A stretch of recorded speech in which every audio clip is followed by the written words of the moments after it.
What's really important for understanding any direction in cyber, and this is not just cyber, but really if we look more broadly at just risk management, which is kind of what we're doing.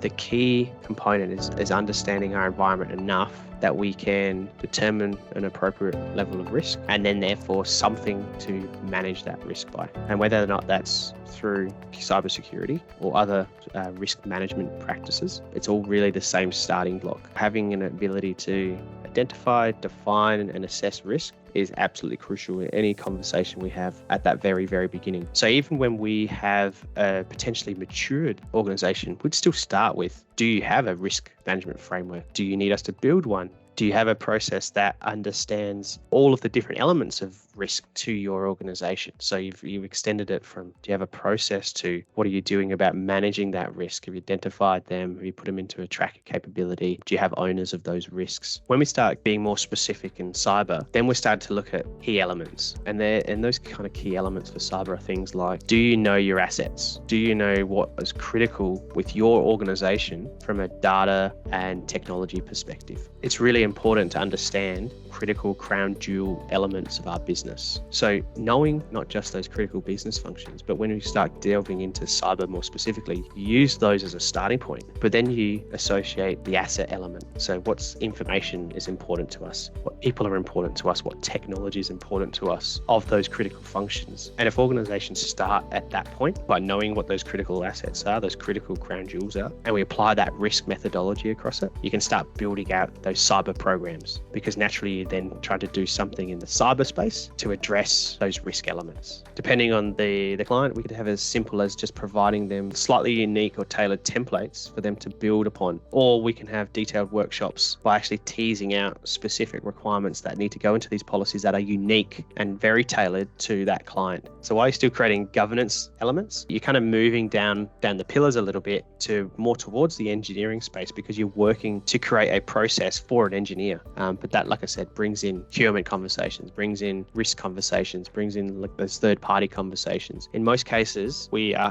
having regular meetings with the client to progress tasks, but also help them reprioritize as things come up. And that's kind of a big important differentiator, with that flexibility. If client A has a specific requirement that this needs to be addressed immediately, then we reshuffle activities to ensure that that BAU activity is addressed first, and then we'll resume the project activities, being involved in all of their audit work. So being involved in helping scope what the audits look like, being involved in delivering components of the audits, responding to management comments, even presenting at these audit committees or joining board meetings to talk to them about security, speaking to the technology providers about what's happening in the environment. The big one, I think that's probably happening more and more, is just being involved in some of the risk conversations as well, more broadly.